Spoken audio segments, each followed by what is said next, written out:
अस्सलामुअलैकुम everyone and welcome back to my channel.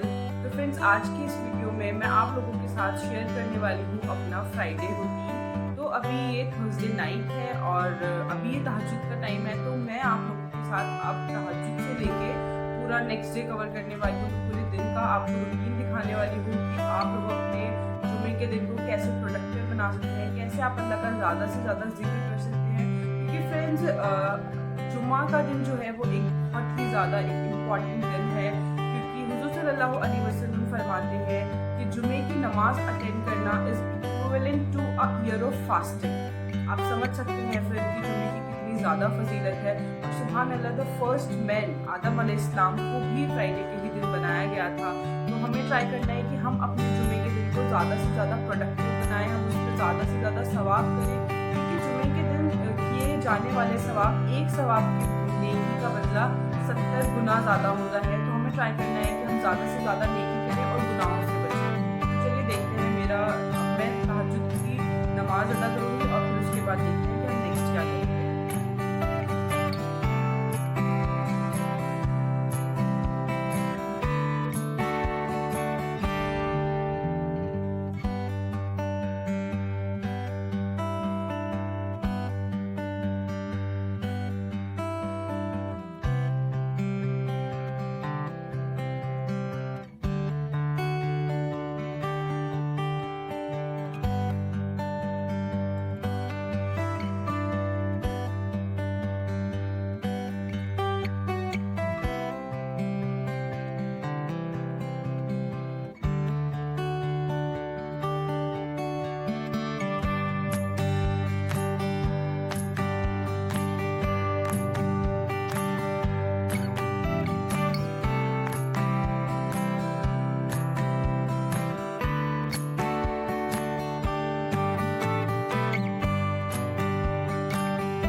तो friends, मैंने अभी अपनी तहज्जुद की नमाज़, अपनी कुछ तस्बीहां और अपनी फज्र की नमाज़ जो है मैंने वो अदा कर ली है।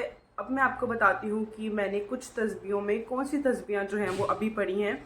तो मैंने अभी अपनी 33 टाइम्स सुभान अल्लाह, 33 टाइम्स अल्हम्दुलिल्लाह एंड 34 टाइम्स अल्लाहु अकबर पढ़ ली है। उसके बाद मैंने हस्बुनल्लाहु व निअमल वकील की तस्बीह पढ़ ली है। उसके बाद मैंने अपने 2 सुन्नत और 2 फ़र्ज़ के बीच में सुबहानल्लाहि व बिहम्दिही सुबहानल्लाहिल अज़ीम की तस्बीह पढ़ ली है। मैंने बिस्मिल्लाह की तस्बीह पढ़ी है और मैंने कलमे की तस्बीह पढ़ ली है। तो ये कुछ तस्बीहां हैं जो मैंने अभी पढ़ी हैं। और अब मैं अपना कुरान की तिलावत करूँगी, जिसमें मैं अपनी कुछ सूरतें पढ़ूँगी। फॉर एग्ज़ाम्पल, सबसे पहले मैं सूरह यासीन पढ़ूँगी, क्योंकि मैं ट्राई करती हूँ कि मैं जुमे के दिन की शुरुआत जो है वो अपनी सूरह यासीन से करूँ, क्योंकि ऑब्वियसली सूरह यासीन कुरान का दिल है।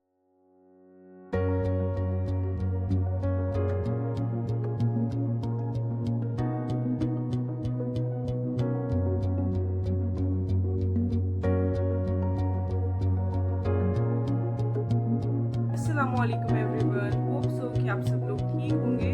तो आज जुमे का दिन है, तो आज बहुत ही ज़्यादा एक खूबसूरत दिन है, क्योंकि आज का ही वो दिन है जब हम अल्लाह ताला का दीदार करेंगे। तो आज के दिन से ज़्यादा खूबसूरत दिन और क्या ही हो सकता है। तो आज के दिन हमें ट्राई करना है कि हम साफ़ सुथरे अच्छे कपड़े पहने, हम अपने हाइजीन का पूरा ख्याल रखें। और जो भी लोग, मतलब जो मर्द लोग मस्जिद नमाज़ पढ़ने जाते हैं, वो लोग ट्राई करें कि वो लोग सबसे ज़्यादा से ज़्यादा जल्दी अपनी मस्जिदों में पहुँचे, क्योंकि जब हम ज़्यादा जल्दी, सबसे पहले और ज़्यादा जल्दी मस्जिद में पहुँचते हैं, उसका सवाब हमारे लिए उतना ही ज़्यादा होता है। जितना हम लेट पहुँचते हैं उसका सवाब उतना ही कम होता है। तो आज बहुत ही ज़्यादा अच्छा दिन है, हमें ट्राई करना है कि हम ज़्यादा से ज़्यादा सवाब लें, क्योंकि आज के दिन एक नेकी का सवाब जो है वो 70 नेकियों के बराबर होता है। तो हमें ज़्यादा से ज़्यादा आज के दिन नेकी करनी है। तो फ्रेंड्स, अभी मैंने अपनी जुमे की नमाज़ पढ़ ली है, तो अभी मैं सूरह कहफ पढ़ने लगी हूँ। तो चलिए मैं आपको सूरह कहफ के कुछ फ़ायदे बताती हूँ। तो जो शख्स जुमे के दिन सूरह कहफ पढ़ता है, उस इंसान के लिए आसमानों ज़मीन पर एक ऐसा नूर भेजा जाता है जो इस जुमे से लेकर अगले जुमे तक रहता है। और इंशाअल्लाह ताला सूरह कहफ को पढ़ने की फजीलत से अल्लाह ताला विल प्रोटेक्ट अस, अल्लाह ताला will protect our houses and will protect us from poverty. इसके बाद फ्रेंड्स मैं सूरह जुमा पढ़ूंगी, क्योंकि सूरह जुमे के दिन पढ़ना बहुत ज़्यादा, सूरह जुमा की जुमे के दिन पढ़ने की बहुत ज़्यादा फजीलत है, क्योंकि सूरह जुमा एक ऐसी सूरत है जिसमें अल्लाह ताला नाइतफाकी के बारे में बताते हैं। मतलब अगर किसी मियाँ बीवी के बीच में नाइतफाकी है तो वो लोग 3 बार सूरह जुमा को पढ़ें और फिर देखें कि इंशाअल्लाह ताला उनकी नाइतफाकी जो है वो बिल्कुल दूर हो जाएगी। तो फ्रेंड्स ये बहुत ही ज़्यादा छोटी सूरतें हैं, एक पेज की, एक दो पेजेस की सूरतें हैं, लेकिन ये जितनी ज़्यादा छोटी सूरतें हैं इनकी फजीलत बहुत ज़्यादा है फ्रेंड्स।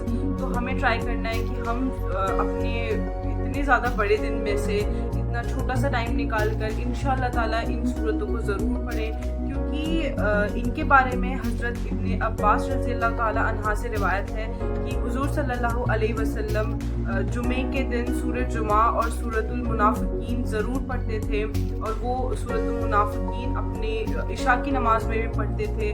तो सोचिए इन सूरतों की कितनी ज़्यादा फजीलत है। तो हमें ट्राई करना है कि हम अपनी पूरे दिन की उसमें से, मतलब हमारे सारे डेज बहुत ही ज़्यादा रेगुलर नॉर्मल होते हैं, पर हम जुमे के दिन को अपने एक बिल्कुल मतलब अलग से स्केड्यूल करें, उसके लिए हम प्लानिंग करें कि हमें क्या चीज़ें कैसे कब करनी है, हमें कौन से टाइम में कौन सी तस्बीह पढ़नी है, हमें कब कुरान पढ़ना है। तो हमें अगर हम ऐसी चीज़ें करेंगे तो इंशाअल्लाह ताला इसका अज्र हमें इस दुनिया में और आखिरत में भी मिलेगा।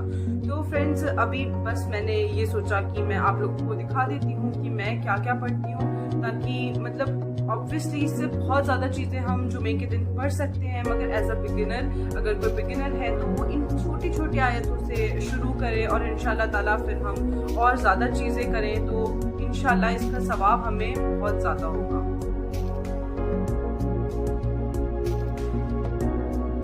फ्रेंड्स अभी मैंने अपनी असर की नमाज पढ़ी है, तो अभी मैं आप लोगों को बताने लगी हूँ कि असर की नमाज के बाद आप लोगों को क्या जिक्र करना है। तो जुमे के दिन असर की नमाज के बाद हम लोगों को ट्राई करना है कि हम लोग बगैर जानमाज पे से उठे, बगैर बोले हम लोगों को 80 मरतबा दरूद शरीफ पढ़नी है, क्योंकि 80 मरतबा दरूद शरीफ पढ़ने से हमारे 80 साल के गुनाह माफ़ हो जाते हैं।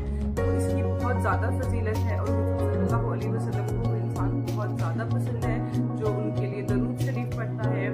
तो हमें ट्राई करना है कि हम लोग ज़्यादा से ज़्यादा दरूद शरीफ पढ़ें, और वैसे तो दरूद शरीफ हमें हर रोज़ पढ़नी चाहिए क्योंकि इसकी फजीलत बहुत ज़्यादा है, पर जुमे के दिन हमें स्पेशली ज़्यादा से ज़्यादा दरूद शरीफ पढ़नी है। और 80 मरतबा की जगह आप लोग ज़्यादा भी पढ़ सकते हैं, क्योंकि हम जितना ज़्यादा पढ़ेंगे उससे हमें उतनी ज़्यादा सवाब होगा, और एक मरतबा दरूद शरीफ पढ़ने से हमें 10 नेकियां मिलती हैं। तो सोचें कि हम तब 80 मरतबा या 100 मरतबा हम तब दरूद शरीफ पढ़ेंगे तो उससे हमें कितनी ज़्यादा नेकियां मिलेंगी। और फिर जो असर की नमाज के बाद हम लोगों को अपनी बहुत ज़्यादा दुआ करनी है, क्योंकि मैंने भी पढ़ा है कि ये कहा जाता है कि जुमे के दिन असर और मगरिब के दरमियान वाला जो टाइम होता है वो दुआ कबूलियत का टाइम होता है। वैसे तो आप अल्लाह से किसी भी टाइम मांगे इंशाअल्लाह ताला आपकी दुआ ज़रूर कबूल होगी, मगर आप सोचें कि जो टाइम हमें बताया गया है कि इस टाइम में दुआ कबूलियत का टाइम है, और अगर हम उस टाइम में खूब सारी दुआएं करें तो इंशाअल्लाह ताला वो दुआएं हमारी ज़रूर कबूल होंगी। तो आप सब लोग इस टाइम ज़्यादा से